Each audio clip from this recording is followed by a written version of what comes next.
Welcome to the Enjoy More 30s Family Finance Podcast, the only podcast dedicated to making life more enjoyable for young families by hitting on the financial topics that tend to weigh on us, stress us out, and distract our focus from simply enjoying life.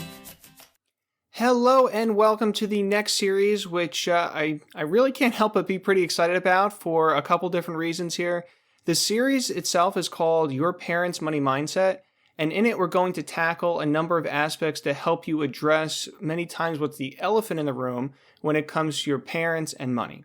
Parents and money can be one of the most challenging scenarios. We are probably closer to them than most anyone else in the world. However, many times money might as well be spelled T-A-B-O-O, taboo. The biggest reason why this can be challenging is because it generally doesn't come up until a crisis hits. Mom or dad can't make their own decisions, maybe should no longer be making their own decisions and don't know it, or ran into some kind of an escalating expense as their health may have declined.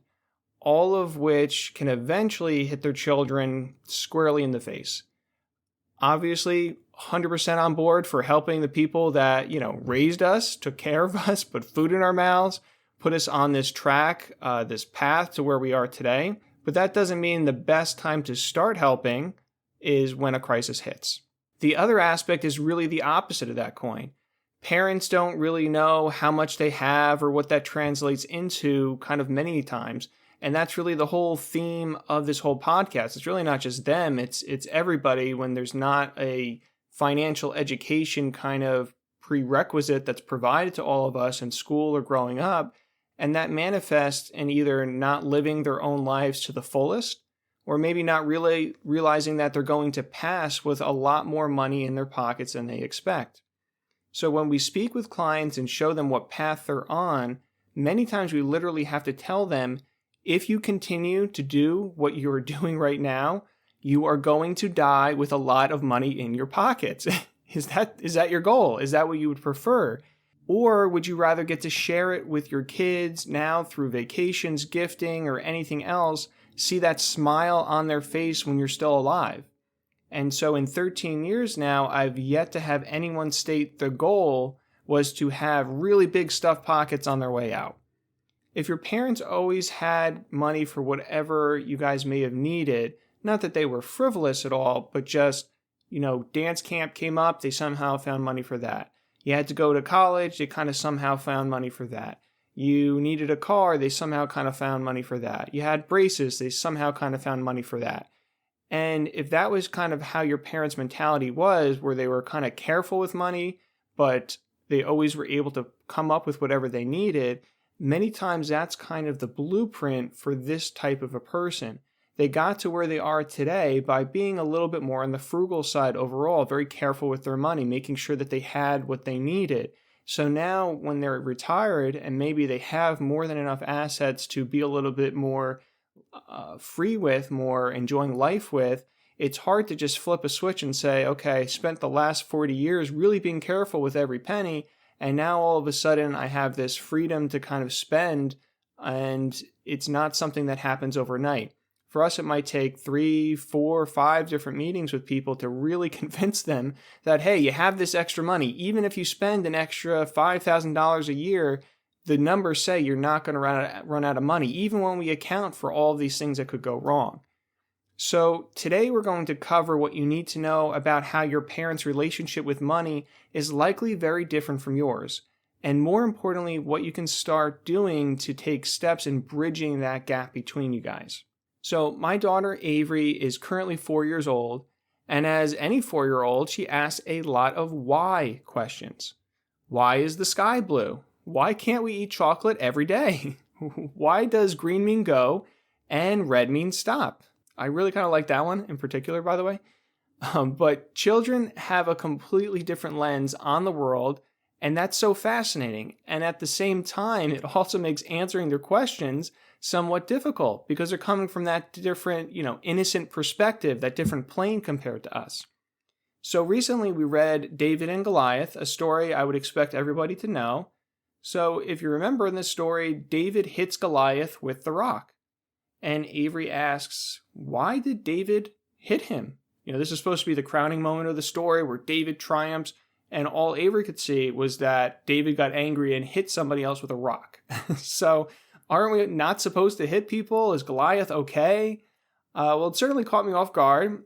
Am I supposed to, go against everything that we've been talking about with her and just condone violence that, if they deserve it, then you can hit them with a rock kind of a thing? If you're wondering, I instead went with a no, you shouldn't hit people, Avery. You're right. David was just frustrated. I think he and Goliath probably afterwards used their words and became friends. So, right, wrong, indifferent, that's what I went with, and there you go. So, what you need to know about talking to your parents about money is first that they come from a completely different perspective than you do, most likely. While they didn't directly go through the Great Depression themselves, their parents did. And because of that, they likely were very influenced secondhand by that Great Depression mentality, so to speak. The pay off your mortgage, keep your money under your mattress, in the banks kind of a thing. They perhaps don't like paying bills online or prefer paper statements. Finances overall may be very personal to them, very private to them. They probably don't like using Venmo, publicly posting that they are paying someone with, a cute emoji at the end of it. Because you may come from another money mindset, it may be hard to have any money-related conversations. And just taking that topic off the table is probably much easier many of the times. However, putting it on the table is the first step to building that bridge. And that's what I want to try to encourage you to do today. So what you can do is ask questions without providing advice or input. So that last part is very important, without providing advice or input. Start conversations that involve some financial aspect just to start building a bridge of having that topic be something you can talk about, even if it's to a minimal kind of an aspect at the beginning. The initial goal here is to start a conversation. In the episodes that follow in this series, you're going to be able to build out your knowledge, extend the conversation, speak intelligently so they could say, hey, my kid kind of knows what they're talking about here. Maybe I can have a little bit more of a back and forth. But for today, just focus on the goal of a conversation in of itself. So here are some examples of what you can talk about. Again, careful not to tell them why you think they are wrong, if you do think they're wrong, but just to open that door rather. For a lot of these questions, it's really just about expressing concern for their well-being, which I'm pretty sure they'd appreciate. Hey, Mom, Dad, just curious. Do you use one bank or do you have a number of different banks that you use? Hey, Mom, Dad, just curious. Do you like paying most of your bills online? Do you like paying them directly? What do you feel like works out the best for you? Hey, Mom, Dad, just curious. Do you use your debit card mostly? Do you have a number of credit cards you use? Again, kind of what works best for you? What do you find to be the best and most comfortable? How did you know when you should start investing? How did you kind of figure that out? How did you say, hey, I should start putting money away? And how did you go about doing that? If, God forbid, anything ever happened to you, do you have some place with like documents or some person I'm supposed to go talk to? Hey, Mom, Dad, just curious. How did you know you could even retire? How did that dawn on you? How did you know, hey, I have enough money for the next 30 years? Did you have a financial advisor ever do projections for you to know how much you could spend or how long your money might last? Hey, Mom, Dad, just curious, do you have medical coverage when you're retired? I know I get mine through work, but you don't work anymore. Do you still have coverage? How do you know what it covers and what it doesn't cover? Every parent now is different. So maybe none of these will open the door even a crack. Maybe there are other questions you can think of that might be more fitting for your specific parents. But coming from this place of concern, which you likely have for them anyway, I would assume, is the best chance to have it be well received. So a quick recap of today. First is to acknowledge that money is hard to talk about, but there are significant reasons why you should think about having those conversations with parents. The first is to head off that bad track earlier than later. And secondly is to get them thinking about making the most out of their money that they've worked so hard to earn over their entire lifetimes. They may have worked for 30 years or more, so they really deserve to use that money, and I'm sure that's what you want for them too.